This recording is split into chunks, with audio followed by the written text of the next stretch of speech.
Demak o'rtoqlar, bugun sizlar bilan dunyoning top 3 modeli haqida gaplashamiz. Nega ular top 3 ga kirgan? Oddiy odamlardan qanday farqi bor degan savollarga javob olamiz. 3-o'rin Jordan Barrett 14 yoshda kashf qilingan New Generation model hisoblanadi. Yillik yuqori daromadi 1.7 million dollar. Comfort, Balmain, Versace kabi juda mashhur brendlar bilan ishlagan. Kamera oldida rockstar aurani bera oladi. Uning yuzida oddiy odamda bo'lmaydigan o'ziga tortuvchi xarakter bor. Uning bo'yi 188 cm. Ikkinchi o'rin Chico.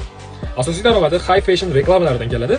Runway bilan butun dunyoga mashhur bo'lgan. Uning bo'yi 191 cm va uning yillik daromadi o'rtacha 1 milliondan 1.3 milliongacha yetadi. Dior Homme, Armani Exchange va H&M kabi juda ham kuchli brendlar bilan ishlagan. Uning yuz proporsiyasi mutlaq balanslangan. Golden Ratioga juda yaqin. Yoshi o'tsa ham yuzi eskirmaydigan genetik strukturaga ega.